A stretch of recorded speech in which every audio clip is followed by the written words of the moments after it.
इस इससे चेंज होगा. Are we live?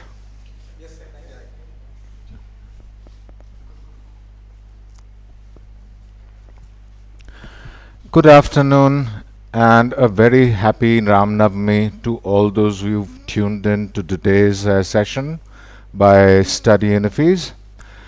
Study Unifees is an international education organization. We are based in Dubai and India. In India, our head office is in Silver City, Rajpur Road, Dehradun. First, let me tell you a little bit about today's session, what we'll be covering today. So, today's session basically is for students who've just completed their 12th boards.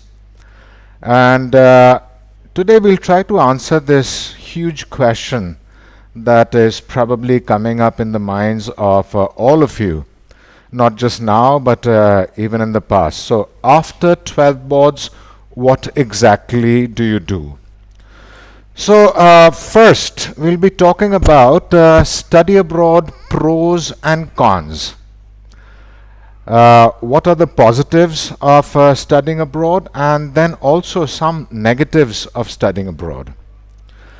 After this, we'll be covering several study abroad myths and basically debunking these myths.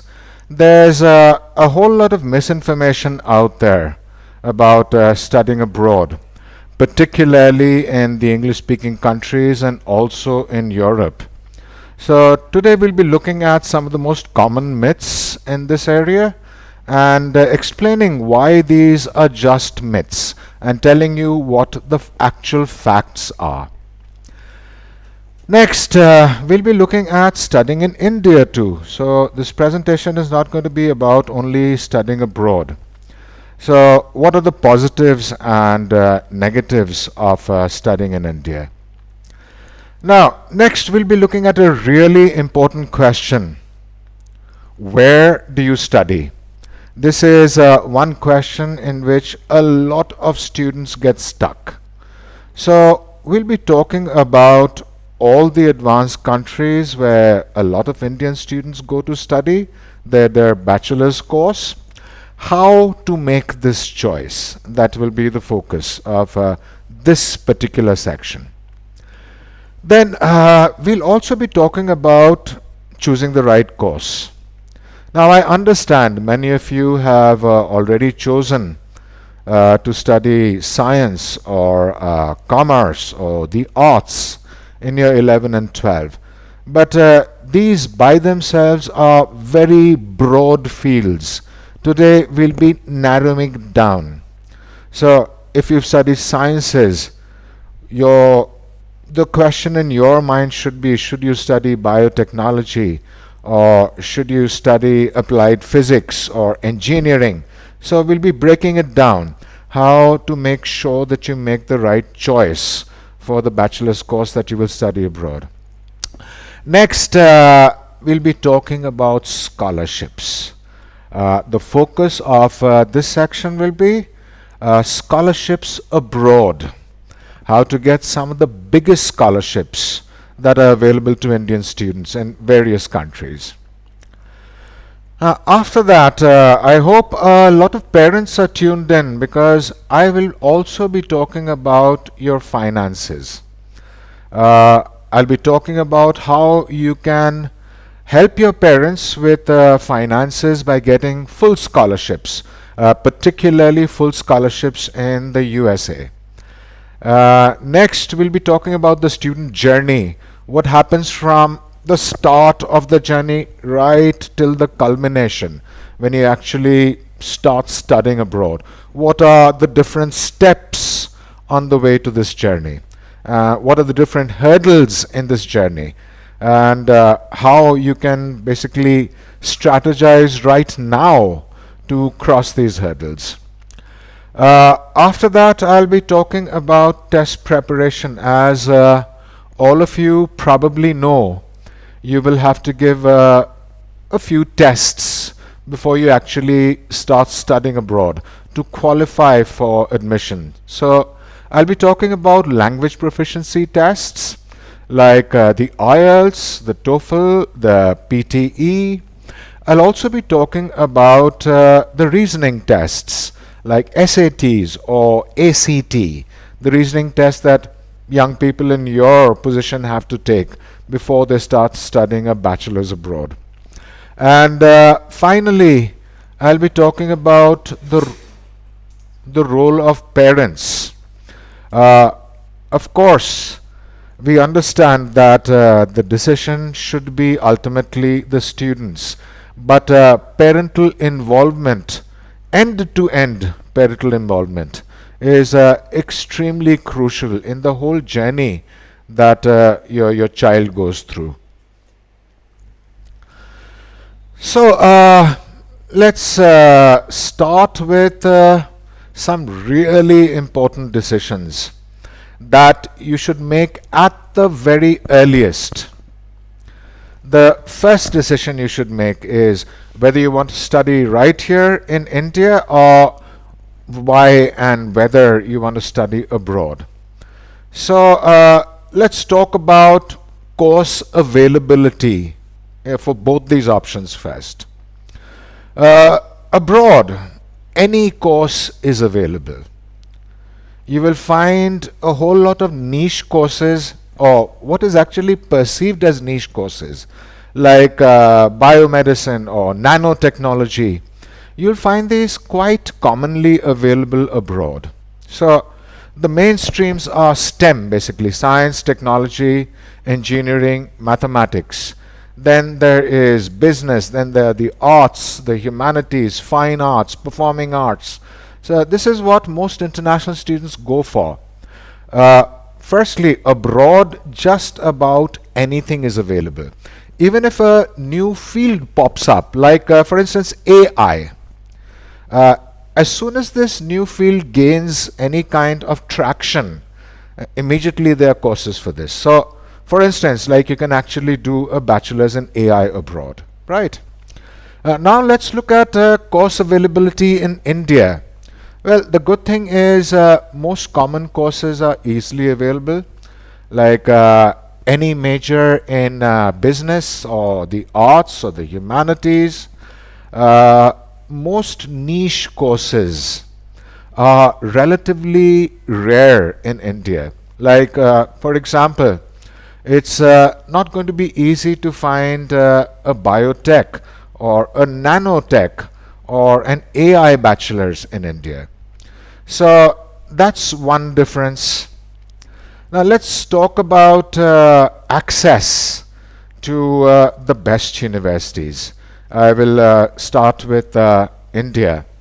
In India, as you're already aware, the top schools, let's say the IITs, for example, are very, very highly competitive. I personally know a whole lot of Indian students who are very meritorious but have not gained entrance into the IITs because it is so competitive.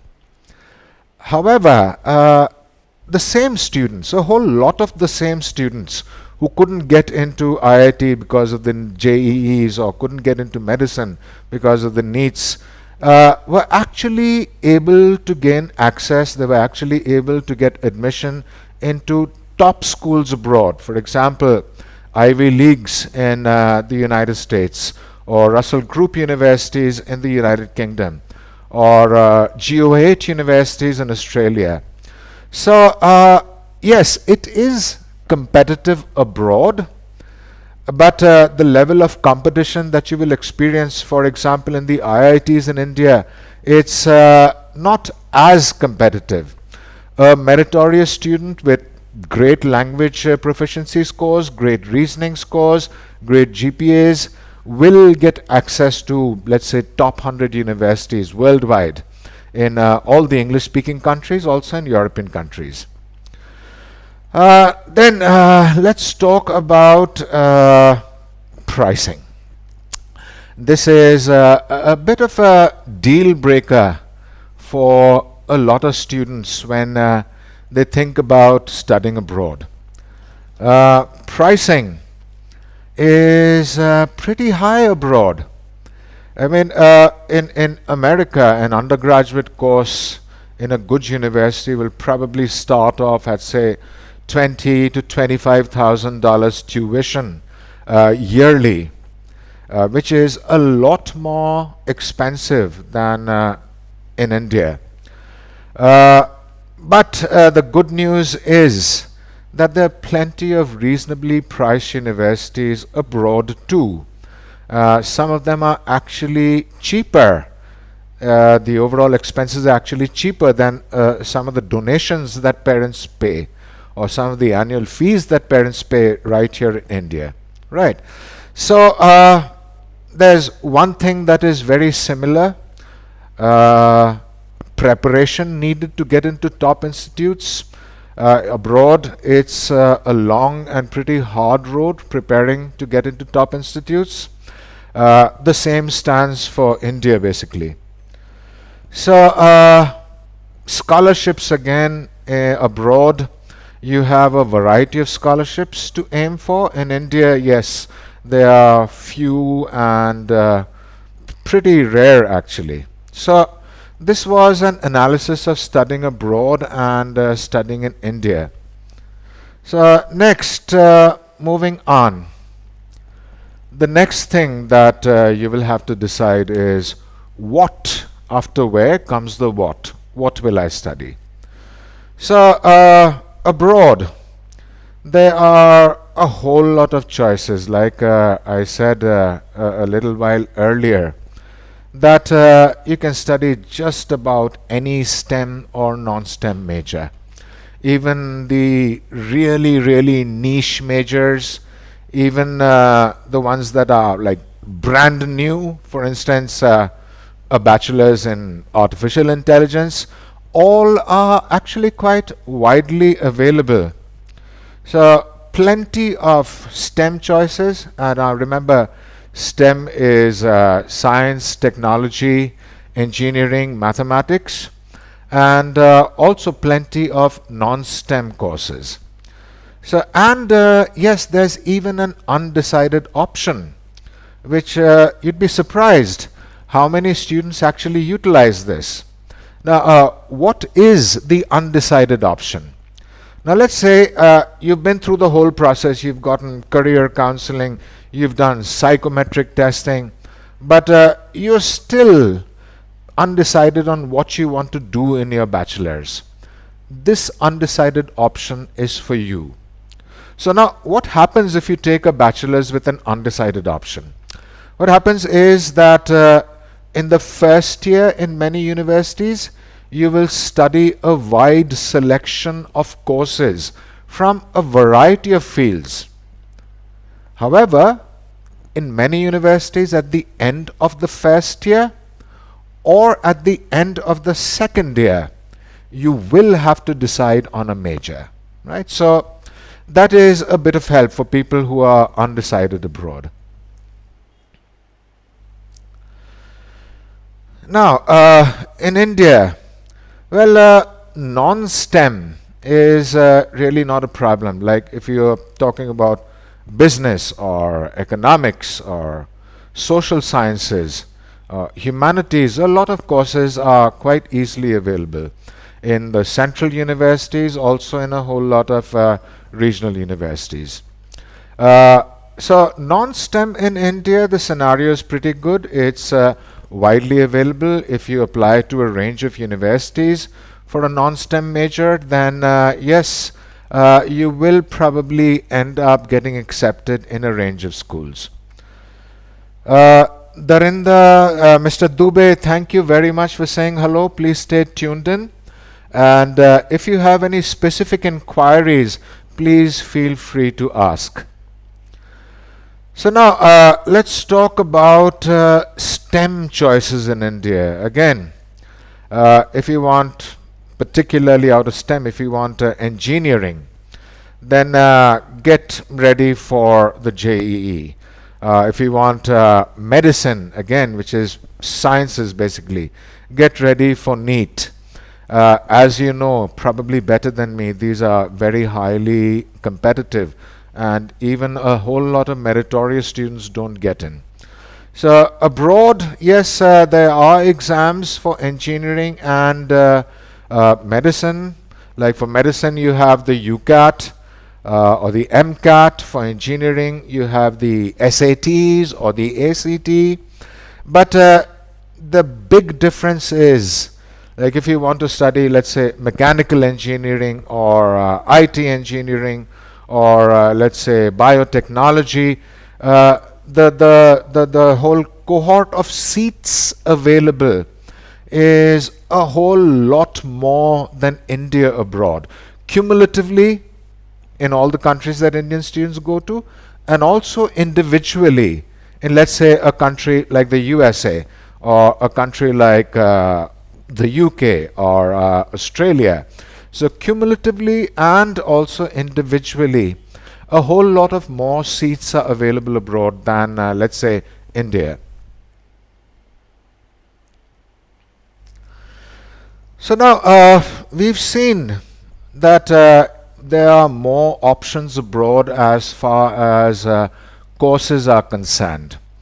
But I mean, studying abroad is not a panacea, not something that is going to affect everything about your career and your choices at this stage positively. So just like everything else, it has its positive points, its pros, and it also has its negative points. I'll just interrupt. I have a question from Jarvis. Is UK a good option for doing pharmacy or any other option for university in different countries? Well, the UK, let's start with the UK. The UK has a very advanced healthcare system. One of the reasons it has a very advanced healthcare system is that healthcare education in the UK is one of the best in the world. It is possible for you to get a really great pharmacy program in the UK at any level, at the bachelor's level, at the grad level, and get it at some of the best universities in the world. And yes, the post-study work options are also great. So as far as the UK is concerned, yes, it's possible, it's accessible. As far as other countries are concerned, like USA, it has the biggest healthcare system in the world. And it also has a very robust higher education system for healthcare.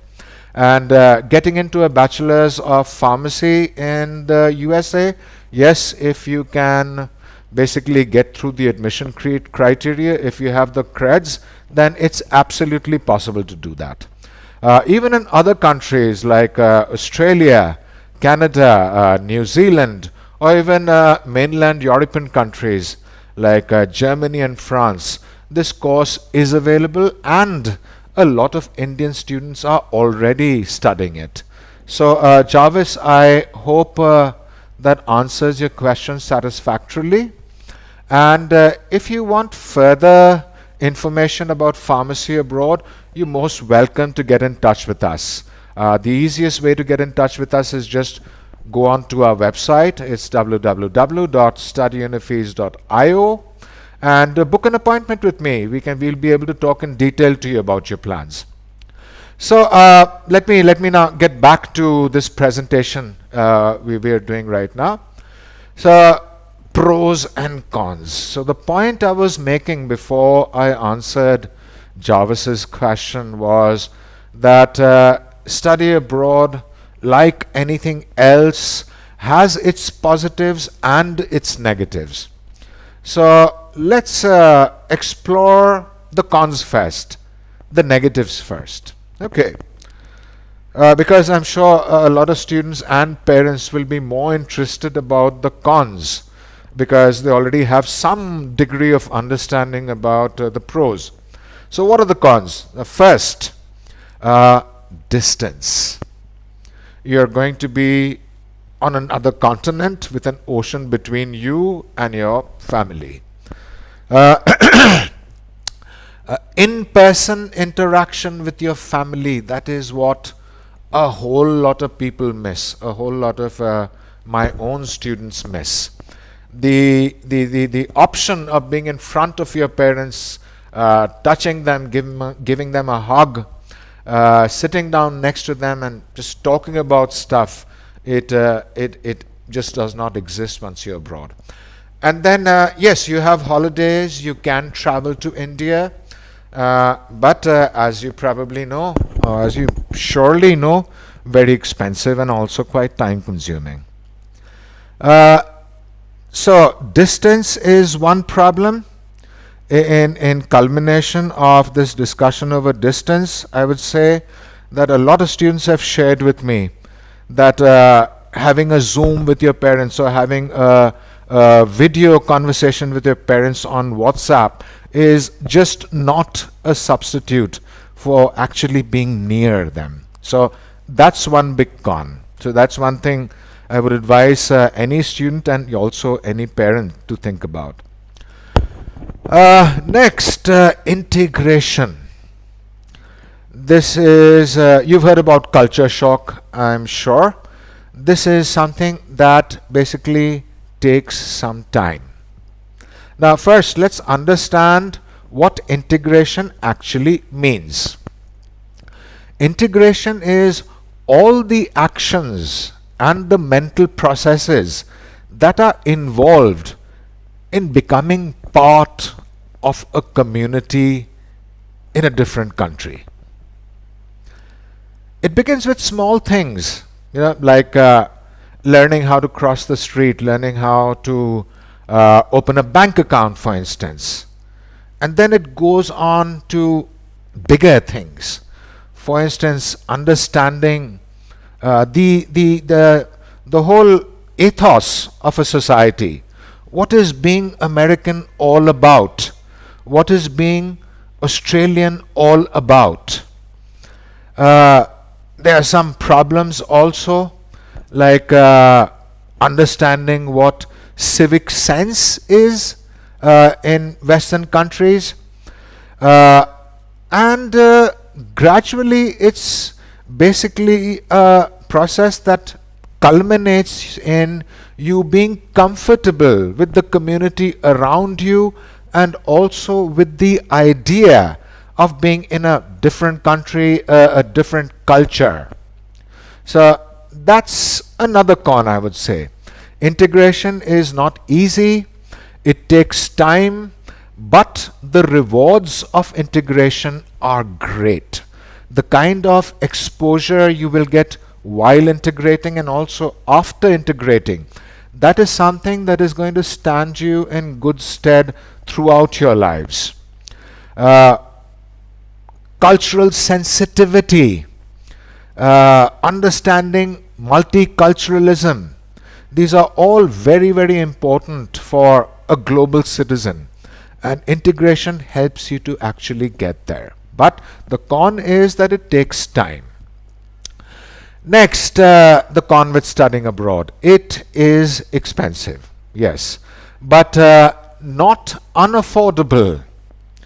There are a whole lot of financial options that I will discuss later in this presentation. But bottom line is, when you basically juxtapose studying in India versus studying in an advanced country like the United States, Australia, or Canada, when you juxtapose these two things, then yes, the costs abroad are higher. Now, people do various things to offset these courses. For instance, working part-time when you're abroad. All countries have provisions for students to work part-time during the semester and full-time during the summer holidays, which are generally 2 to 3 months abroad. So this can basically help you to some extent. It can mitigate the expenses that you incur on a daily basis, and it can even help you a little bit with your tuition. So expensive, that's one con of studying abroad. And finally, safety. Well, every year there are some incidents faced by Indian students and also students from other countries in these advanced countries. Now, there are some countries like the US, for example, that have a high rate of gun crime, violent crime. But safety, a lot of it depends upon you. Firstly, where you choose to study. Now, let's talk about this in the context of the United States. The general perception is that guns everywhere, gun crime, violent crime, and so on. But how does it basically differ with location? There are a lot of states that have very low crime rates in the United States also, like the states in New England, Maine, Vermont, Boston, Massachusetts. All these states have really high education rates and by default, in my opinion, very low crime rates. It also depends on the personal choices that you make. For example, let's say if you're walking through a dodgy neighborhood in New York or London at 2 a.m. in the morning, that is a terrible choice. So yes, safety is an issue, but a lot of it depends on the location you choose for your studies and also the personal choices you make. So these are the main cons, the main negatives of studying abroad. I'll just summarize them again. You're really far from your family, no face-to-face interaction. It takes time to integrate, and it is expensive. Those scholarships are available. Part-time work is also available. And yes, safety is an issue. It depends on where you are and what choices you make, basically. So now let's talk about the pros, the positives of studying abroad. The first positive you will see on your screen is the global standing of your degree. Now, getting into a top 100 world university in, let's say, the USA or the UK or Canada, Australia, New Zealand, Germany, France, getting into a top 100 university is a little easier. And yes, by the way, none of our Indian universities or institutions are in the top 100 worldwide in any of the rankings. And the additional benefit is the global standing of the degree. Just by the fact that you have been educated in the United States or the UK or Canada or any of these other countries, just by the fact that you have a degree from that country, the strength of your CV goes up. It's a whole lot of other things also, but the point I'm trying to make is the worldwide respect for degrees from advanced countries is a lot greater. That's one of the biggest pros. So next, let's talk about access to top universities. Let's say top 100 universities or even like top 10 universities.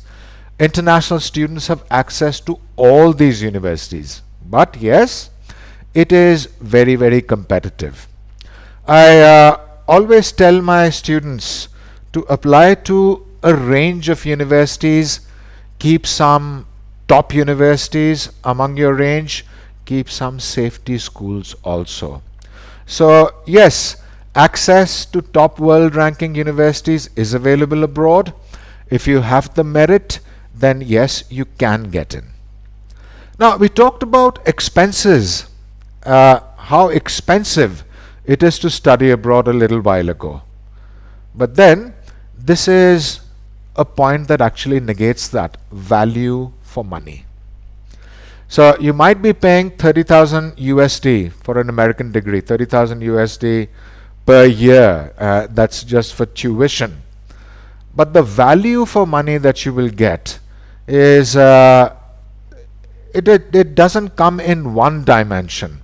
It comes in multiple dimensions. So the range of skills and knowledges you will get, how industry ready you will be, how ready for a job you will be immediately after graduating, the kind of interaction you will have with some of the best minds in the world, the kind of networking you can do as an international student, from not just with not just like domestic students, but students from all over the world, the kind of basically exposure you will get on campus and off campus.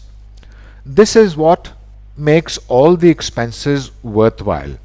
So yeah, great value for money is one of the top reasons people actually study abroad. Next, pedagogy. Pedagogy is basically teaching methodology. Not just teaching methodology, but I would include assessment into that also. So the teaching methodology is really, really advanced abroad. Here, what usually, not always, but usually happens in India is somebody walks into a classroom, disseminates a whole lot of facts, and you either assimilate those facts or you do not assimilate those facts. That's not the way it works abroad. Abroad, you have something called inquiry-based learning. This is very, very interactive, and that is one of the problems Indian students face, the interactivity in tutorials or lab sessions, even sometimes lectures. So it's a value-based pedagogy abroad. And now let's move on to the curriculum you will face. You see, abroad, you will have firstly the most advanced and the most up-to-date curricula. This is because universities abroad keep on updating themselves. Every year in most universities, a committee is formed for every single department to see what else they can add to each curriculum. So, advanced teaching methodologies, advanced curricula, this is another really big advantage of studying abroad. And then there's the employability. Yeah, I talked about employability when I talked about value for money earlier. But now let's talk about it a little separately. Now, employers nowadays, HR people, are very, very conscious of the benefits of studying abroad. They will know the kind of exposure, the kind of networking, the range of skills and knowledges, how basically education works, how curriculum works. They will know the difference in these things between different countries. And with a degree from an advanced country, from a good university in an advanced country, you will have the edge. So next, great exposure and networking. So exposure, everything that you experience on campus and off campus. On campus, the exposure is great. You'll be making friends with students from the home country, students from all around the world. You will understand how important it is to exit your cocoons, to basically interact, making it easier for yourself to interact with people from various backgrounds, and networking. You would be surprised, but the majority of jobs abroad, the majority of placements, internships abroad, are actually more through networking than traditional pathways. So that's another benefit. And then there is immigration. Uh, Personally, I have nothing against people who want to make a life and a career abroad after they finish their studies there. It's your choice basically. Every country has options for you. A lot of my students, to be honest, a lot of my students have actually become citizens of the USA, the UK, Australia, New Zealand, even Canada, because each of these countries, and a lot of European countries too, they have this option whereby you finish your studies, then you transition into the workforce on a work permit, and then you apply for migration and subsequently for citizenship. So these are basically the pros and cons of studying abroad. I will summarize the pros. So the global respect for a degree from advanced countries, that's one pro. Then how it's easier to access top universities, the value for money you'll be getting for your education, how exposure to advanced teaching methodology and advanced curricula will benefit you, how you'll be employable lifelong just because you've studied in an advanced country, the exposure, the networking, and yes, the long-term prospects. So these are basically the pros. So next we'll talk about study abroad myths.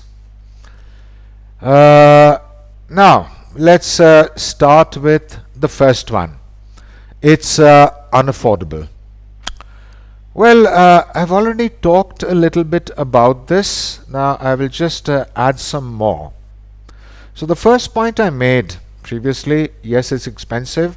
Then I made another point, it's great value for money. But in no way is it unaffordable.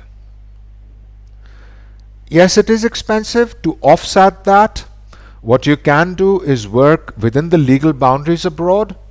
To offset that, you can also apply for a range of scholarships. And most importantly, nowadays in India, all the leading financial institutions have some of the greatest financial plans available for students who want to study abroad. At Study Unifees, we work directly with some of the best banks in India. It's not just let's say the top 1% that are studying abroad. For so many years now, people from middle class families, from upper middle class families, are also studying abroad because of the great financial options available right here in India. Right? So that is one of the things we do too.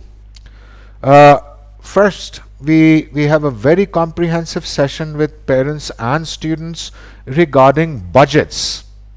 Why? Because if you plan your budget, you will stay within it, and if you're taking a loan, it'll be easy to repay. So in conclusion, I will say it's definitely not affordable. No matter what your economic status, no matter what your budget, we will be able to find an option for you. The level of financial expertise we have at Study Unifees, we are able to find an option for most, if not all, the students that visit us. So now, myth number 2, it's not safe. Well, let's talk about this from a country-wise perspective. Let's start with, let's say, Australia. Australia has one of the lowest crime rates in the world. If you look at the Global Peace Index, a UN ranking, then it's one of the most peaceful places in the world. If you look at the World Happiness Index, it's also one of the happiest places in the world. Now, that does not mean that crime does not happen. Yes, crime does occur, but the rate at which it occurs is really low, actually much lower than India. Next, let's talk about New Zealand. New Zealand, yes, the crime rates are also very low, actually lower than Australia. New Zealand is known for its natural beauty, its respect for the indigenous Maori population, its respect for multiculturalism, and again, very safe, very, very safe. Next, let's talk about Canada. Now, Canada, the joke about Canada is that it's so safe that it's actually boring. Well, I for one, I don't take this seriously. Canada too, just like Australia and New Zealand, has an extremely low crime rate. Yes, it's a little higher in Toronto, a little lower in other cities like Vancouver or Edmonton, but it's really very low, a lot lower than crime rates in India.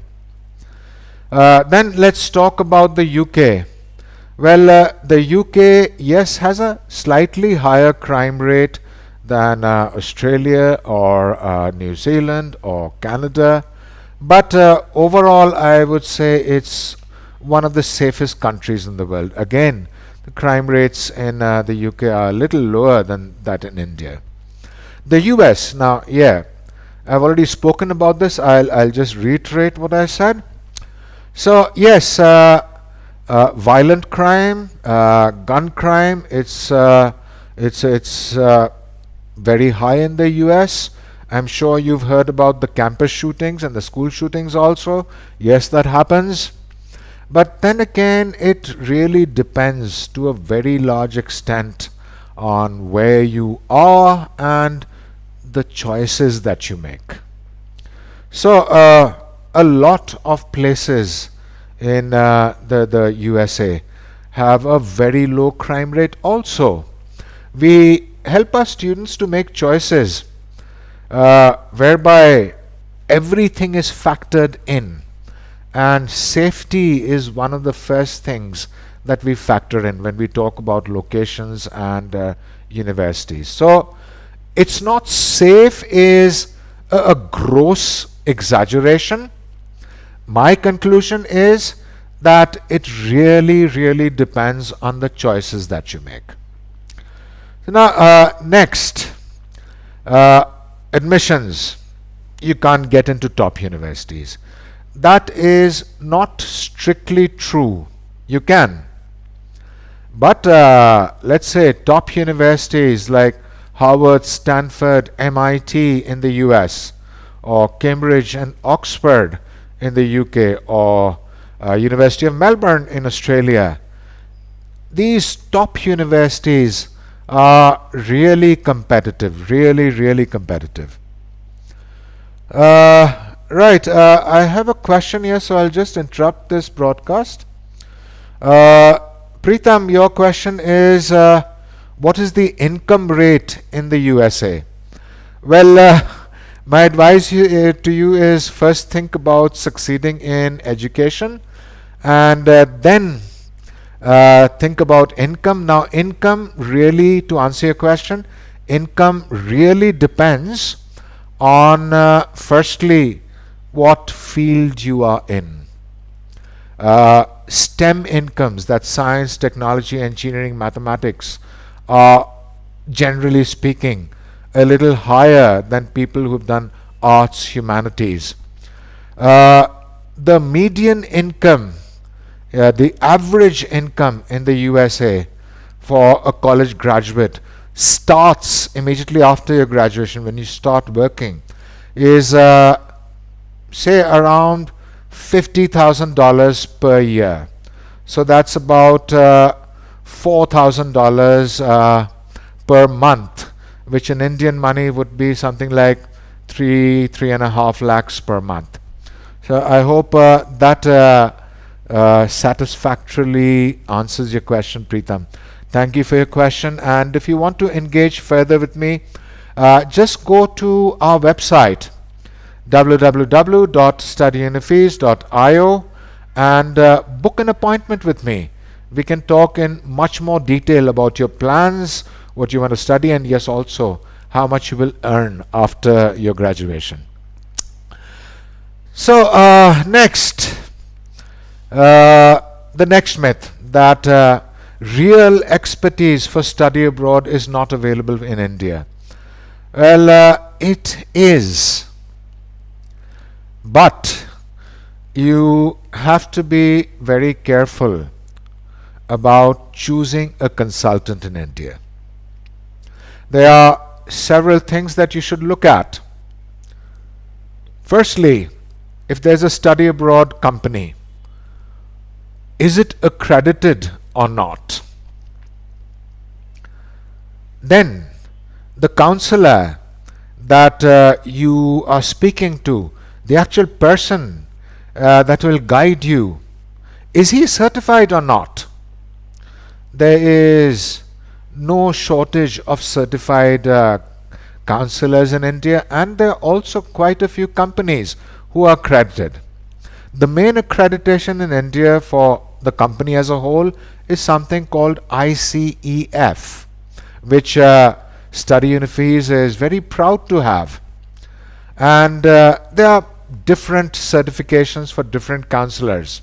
For instance, personally, I am certified by ICEF to counsel for people who want to study in Australia and the USA. I have certifications for both countries. So yes, there is expertise, but you should make this choice of consultants very, very carefully. Next, the next myth: visa refusal is very high. Actually, this is true and this is not true also. Visa refusal is very high for undeserving candidates who cannot convince a visa officer that they are qualified and eligible to study abroad. Visa refusal is not high at all for meritorious students who have the right credentials and the right intentions. So, your visa refusal does not depend on any embassy or any visa officer or any case officer. It really depends on you. And that's where companies like Study Unifees and people like me come into play. Firstly, of course, we have a pretty stringent screening criteria. And secondly, we help you to understand your own merit.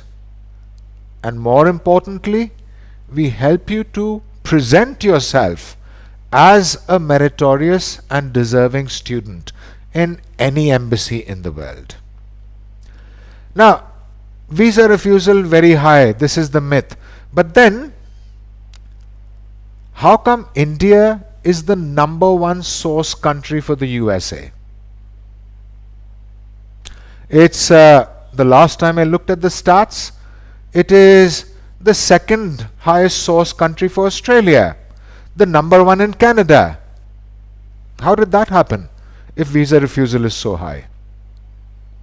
India is giving USA the most students, Australia the second most students among all the countries in the world. So how did that happen if visa refusal is so high? So I hope that's helped you to basically understand why visa refusal being very high is actually a myth. My bottom line is it depends on you, not an embassy, not a visa officer, not a case officer. And it depends on how we prepare you to basically present yourself as a meritorious and deserving applicant.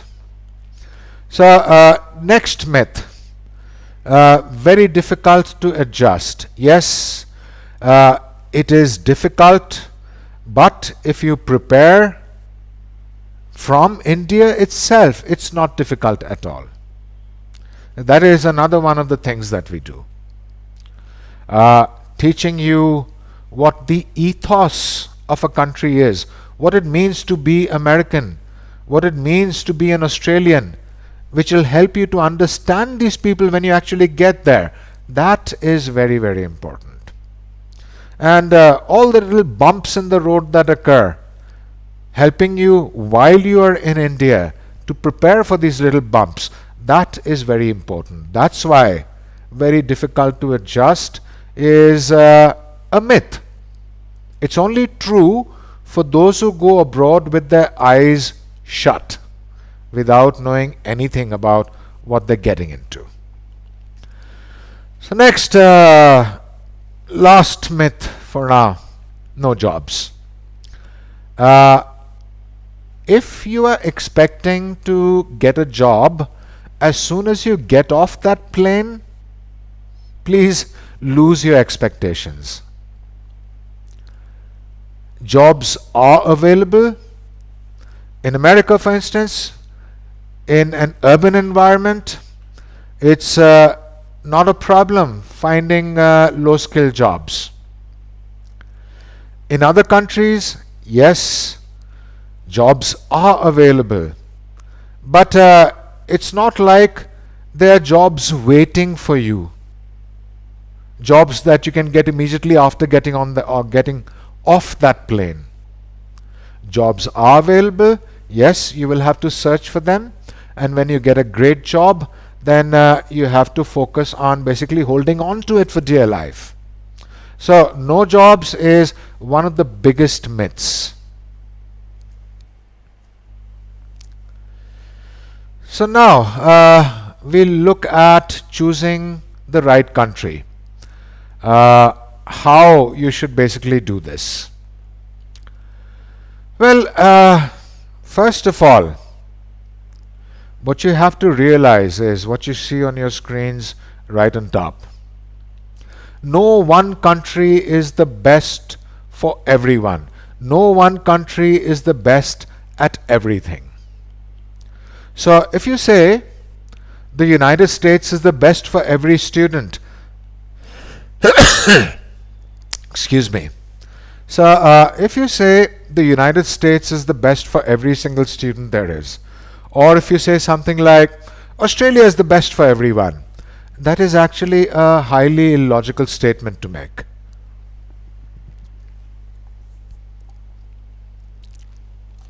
Every country has a whole lot of pros and yes, some cons too. What you need to do, most importantly, is to align your expectations, your objectives, your ambitions with each country to find the best fit.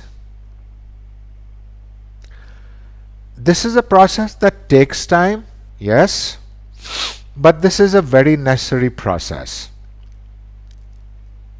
Don't choose a country because all your friends have gone there, or because you've seen a whole lot of skyscrapers everywhere in movies or on TV, or because your favorite musician is from there, or because you like the movie scene in that particular country.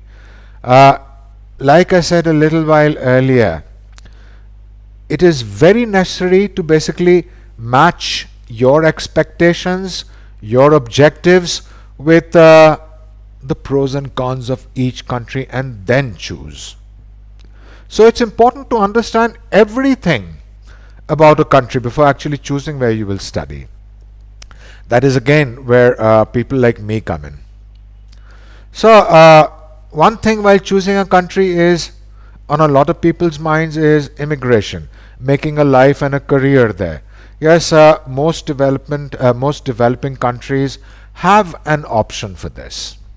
So all this basically should be a decision that you take after getting the best advice. And this is something that personally, I and my company, Study Unifees, places a lot of importance on taking your time to choose the best destination for you, doing it in a structured, in a very organized way. So, choosing the right country, my advice, my conclusion is there are a whole lot of options out there. You need the best advice to make the right choice. Next, choosing the right course. Choosing the right course is another really important decision because your entire future depends on it. So first, what you need to understand is that you can study just about anything abroad, but you need to make the right choice while you are right here in India. Now you can see that you have to get a perfect match with the right advice. Well, this is a structured process too. A lot of students are pretty confused. Okay, you've studied science, but you don't know whether you want to get into tech, you want to get into engineering, you want to get into health sciences. You're confused about that. Well, so this is how I deal with this problem. A lot of my students go through psychometric testing. They do tests in abstract reasoning, in numerical reasoning, in verbal reasoning, in a whole lot of reasoning tests to understand what your brain is good at and what it's not good at. Then we shortlist different fields that you can basically enter in accordance with your strengths and weaknesses. For instance, if I find somebody is really good at numerical reasoning, really good at abstract reasoning, I might recommend business analytics for that person if he's from a commerce background. Then after that, I will sit down with that student and explain to her or him everything about business analytics, starting with what you will study in university or college, then going on to what your entry-level jobs will be, what kind of work you will have to do, how much you will get, what are the biggest companies that hire people with business analytics skills, then looking at your long-term career, where you can get 10 years after graduation, 15 years after graduation. So we give you a 360 view basically of any career that you want to enter, anything that you're good at. So if you basically come to us, expect a 360 understanding of what you're getting into basically. So now scholarships. There are a whole lot of scholarships for graduate students, students that want to do a master's or even a PhD or postdoctoral research. The sad fact is that in many countries funding is limited. But the kind of funding you will get will go, it may be limited, but it will go a long way in managing your finances. And yes, I know the presentation you can see right now says limited funding, but there are universities that still offer funding, full funding to Indian students in the UK, Canada, New Zealand, Australia and Europe. But if you want the really big funding, then in this case the US is the best choice.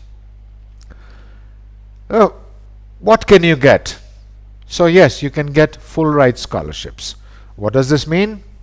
Well, this means that you will pay zero tuition, and if you live on campus, you will pay zero living costs. In the US, if you want to get a full ride scholarship, yes, it's highly competitive, but a whole lot of Indian students do get these. In the US, you can also get a full tuition scholarship. That means zero tuition, but yes, your living expenses are there. And you can get partial tuition also. This is also available on merit. You can get partial tuition scholarships up to 80%.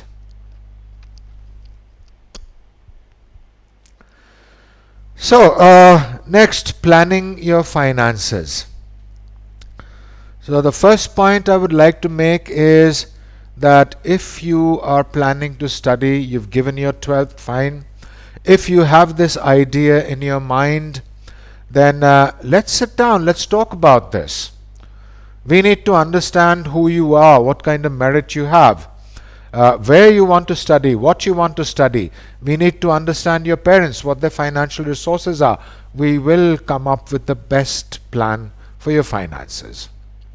The student's involvement is there while planning finances, but the most important people are basically the parents. So if you're a parent listening in, or if you're students whose parents have bought into this whole plan of studying abroad, it's important that all three of us, you, your parents, and someone like me, sit down and start planning finances immediately. Like I said earlier, there are many options available. You need to identify what suits you in the best way. So now, just a little while ago, I talked about getting these really big scholarships in the US, like a full ride scholarship, no tuition, no living expenses if you're living in the university, full tuition, no tuition, but living expenses are there, partial tuition. So the US has the biggest scholarships for undergrad, bachelor students. That's there for a reason, because colleges have immense amount of funding from grants, endowments, and they use that funding to attract the best students possible. Because when that student achieves something in their career, that will contribute to the reputation of the university. So I talked about full ride scholarships. These are available in all the Ivy League schools. They are also available in a whole lot of good schools, good universities in the United States. But it's a long and very arduous process, which has to start right now. So, if you are interested in a full ride or in a full tuition scholarship in the USA, the first thing you have to do is to come to somebody like me and get a profile evaluation done. I need to know everything about you, not just your academics. What kind of academic leadership you have in your school, what kind of community leadership you have, what you have achieved till now, what your extracurriculars, what your co-curriculars are, and I will tell you whether you can actually start the process of competing for these really big tuition scholarships and full ride scholarships. So, these scholarships take a long time. With such a scholarship, if you've just given 12, you can only start studying in fall 2026, next year. That is August, September 2026. That's more than a year away, a year and 3 months away. But then there are so many things that you have to do in the meantime. So right now, get your profile evaluation done through somebody like me. Start preparing for the SAT or the ACT. The SAT is a reasoning test. It's a lot of math, which the vast majority of Indian students are really good at. And it's evidence-based reading and writing, something completely new for you. The SATs is available in Dehradun, right here, and in most big cities in India. As you're preparing for the SAT test, you can also start shortlisting universities and scholarships. Universities and scholarships that you think you will be able to qualify for after basically analyzing your performance in SAT class and also SAT practice tests. And also start working on your SOP. SOP is also called the statement of purpose or the college essay. This is an essay that you submit to a college or a university that you've applied to, basically telling them why you should be given admission into that college. This is something that admissions officers and also teachers in America take very, very seriously. They scrutinize in a whole lot of detail. It's a document that has to be written over a long time in many steps after many edits by a person like me. Basically, it is a window into you, your personality. And it's important because they basically look at three most important things. Firstly, your GPA till now. Secondly, your SAT or ACT test results, your SOP, and your overall profile. These are the things that they're looking for. They're looking for well-rounded students, not just people who are good at studies, people who have a well-rounded personality. So immediately, these are all the things that you should start doing. And by September this year, you should have basically given the SAT test. Why? Because the deadline for September 2026 in most universities that give these big scholarships is around October, November, December 2025. After that, your application will not be considered. So these universities take a long time to evaluate your applications. I have a question. I'll address it right now. Sunil Patil, thanks for joining. Yes, Sunil Patil, your question is, do you provide all the things we need to send our child abroad? Yes, we do. Our services are end to end, right from the beginning, right till they start studying in a university abroad. Even after that, we keep checking on them. So yes, end-to-end services are available. And if you want to talk about what exactly these end-to-end services are, I would welcome you to go to our official website. It's www.studyunifees.io. Right on the home page, you will see a link where you can get a personalized counseling session with me. So I would encourage you to do that. So now let's get back to this, the process for getting a full ride or a full tuition scholarship in the USA. So you give the SAT test or the ACT test by September because the application deadlines are in October, December.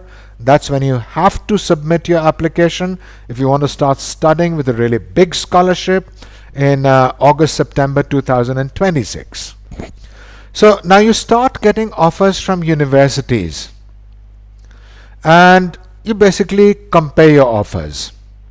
Now here there's a bit of a catch here. If when you've applied in October, if you have chosen the early decision option, that is restrictive, so you'll get offers from only one university. If you choose an early action, which is non-restrictive, you will get offers from multiple universities. So if that does happen, sit down and choose the best one. Who gives you the best deal, not just in terms of the scholarship, but also the standing of the university, the ranking of the university, and the value of the course to your future. Now, visa application should happen in May, not August, but in May. The earlier you apply, the easier it is. And there's no window now. Previously it used to be 120 days. No window now. 1 year before you start studying, you can apply for your visa. Visa wait times are going down because we monitor this in the US Embassy. You may have heard that people have to wait a long time, but visa wait times are going down, and most of our students, rather all our students, actually get into the window that they want. So now apply for your visa and start studying in America on a full scholarship. I know that sounds very easy, but it's a lot of hard work too. So next, what is the student journey like if you want to study a bachelor's in Canada, UK, Australia, New Zealand, or Europe? Well, there are two tracks basically. One track is the fast track. I'll talk about this one first. The fast track means that say June, July, this year itself, you can start your bachelor's abroad. But you have to start today. Don't make it much later than today. Why? Because there's plenty to do. So, what should you be doing now if you want to start studying in these countries? Canada, UK, Australia, New Zealand, or Europe. What should you be doing now if you want to start studying in these countries in June, July this year? Firstly, start preparing for a language proficiency test. It can be IELTS, it can be PTE, it can be TOEFL. Which one is better for you is something that we can help you with. Immediately after your boards, start studying for the IELTS, attempt the IELTS. We will start working with you on shortlisting universities. We will work together on your SOP. Within, let's say, May 15th, you should have applied to the range of universities that you have shortlisted. Okay, Sunil Patil, you have another question. Budget and cost of living. Well, I will just give you the average cost of living in all the English-speaking countries. Firstly, the United States, depending on your location, you should be spending, say, $10,000 to $15,000 per year on your cost of living. In the UK, if you're studying in London, it's about £1,400 per month. So that comes up to, let's say, £16,000 per year. In Canada, the government calculates your cost of living through something called GIC. That is 20,000 Canadian dollars per year. Then in Australia, expect to pay nothing less than, say, 12,000 Australian dollars per year for living costs, though you are allowed to work in all these countries. Overall budget, if that is your question, Sunil Patil, your overall budget should be about, let me see, say something like in the USA and in the other countries, nothing less than 20-25 lakhs per annum. But remember, that can be offset through part-time work that you do, that can be offset in a major way through scholarships, and also remember that you have plenty of financial options right here in India. So Sunil Patil, I hope that answers your question satisfactorily. Again, just go to our website www.studyunifees.io. If you want a detailed counseling session for this, we can break it down country by country, university by university. So again, Sunil Patil, thank you very much for your question. So now we go back to this fast track. So to summarize this, start preparing. You've just finished your grade 12 exams, the finals. Start preparing for the IELTS right away. Start investigating shortlisting universities right away. Start working on your SOP right away. And start applying to these universities latest by early next month. And get your finances out of the way also by early next month. And you can actually start studying abroad in June, July this year in countries like Canada, the UK, Australia, New Zealand, France, and Germany. So, if you think that was too fast, then we have another track for you, the slow and steady track. So, in this track, you can aim for June, July 2025, August, September 2025, October 2025, January 2026. All these windows are open for you. So let's say if you want to go for January 2026, again start preparing for your IELTS, but this time you can take a little while longer on it. Your shortlisting of universities can be a little more thorough. You'll have more time to work on your SOP. So in June, July, attempt the IELTS. If you want to apply for universities, a range of universities, make sure you apply by August, September. By October, October this year, these universities will get back to you with offers, and you can actually apply for your visa in November, December, and start studying in January in all these countries. So now I've talked about IELTS. Let's talk about how to choose between IELTS, TOEFL, or PTE. Well, IELTS is a mixture of real life English and academic English. TOEFL is more academic English, very little real life English. PTE is more real life English, less academic English. All these are basically tests of listening, reading, writing, and speaking. All of these have test centers in Dehradun. If you want to really max your scores, 6 to 8 weeks of preparation with an instructor like me is more than enough. Now finally, let's talk about the test platforms. In IELTS, you have an option. You can take the paper-based test, you can take the computer-based test also. TOEFL and PTE are only available on computer in India. Now in IELTS, which is the #1 English proficiency test in the world, a lot of students have this dilemma: should I take the paper-based IELTS or should I take the computer-based IELTS? It really depends on you. Are you more screen friendly or more paper friendly? That's the first question you should be asking yourself. Also, do you have all the computer skills, mainly typing? Your typing speed should be at least 20 to 25 words per minute, which almost everybody has if you want to take a computer-based test, whether it's the computer-based IELTS or the computer-based TOEFL or the computer-based PTE. To choose, the best thing would be try all three. Just come over to Study Unifees Dehradun, Silver City, Rajpur Road. Have a brief chat with me. I'll give you the experience of all three, and then you can choose. This will be based on feel rather than anything else. Next, the SAT or the ACT. These tests are pretty imperative if you want to get a really big scholarship in all these countries.